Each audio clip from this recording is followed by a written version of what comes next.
Chaplain Evans, why did you set up a consultation service specifically for problem pregnancies? Well, it's an interesting story. I suppose 4 years ago I was on the other side of the fence on abortion, not really philosophically, but just practically.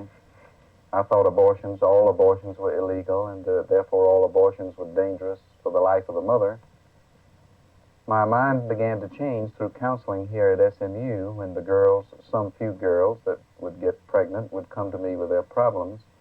I would help them go to unwed mothers' homes or get married or inform their parents and work out some solution to it, short of abortion.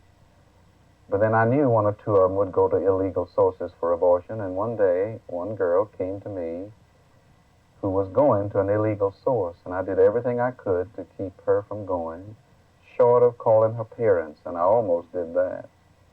Finally, I decided she was old enough to make her own decision, but I extracted from her a promise that she would call me if she got into trouble. The day after the abortion, her roommate called, and she had a fever of 105.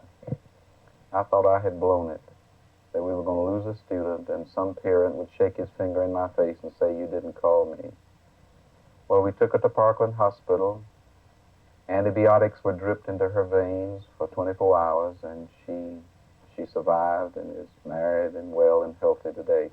But that made me know some girls are going to get an abortion, whether it's legal or not, whether they threaten their lives or not. So I began to change. I began to hear about the National Clergy Consultation Group. I began to see if I could help a girl find a safe place for an abortion, provided it was her own decision.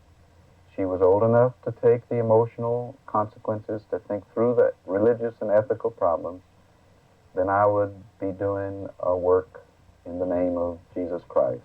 I believe abortion, in some situations, is the best answer where values compete and choices have to be made, and no choice available is perfect. Texas has an abortion case before the Supreme Court now. How do you think the decision will affect your position and your service? If the Supreme Court upholds the 3 federal judge district court's ruling that the Texas law on abortion, which permits abortion only to save the life of the mother, not for rape, not for incest, not for any other cause, if that is upheld, that is, if this law is overthrown and confirmed in the Supreme Court, we would probably go out of business except for serving the people in our own parish. If the Supreme Court overturns the 3 federal judge panel and the Texas law remains in effect, we will continue our work. There will be even more necessity for it. But we will also work harder for the liberalization of the Texas laws. It's just nonsense for the majority of the people to support a liberalized abortion law and be constantly subverted by a minority view that wants to keep it on the book.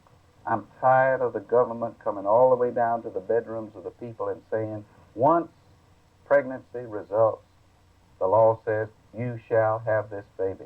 This is compulsory pregnancy and violates a religious view of mine and the majority of the people of Texas.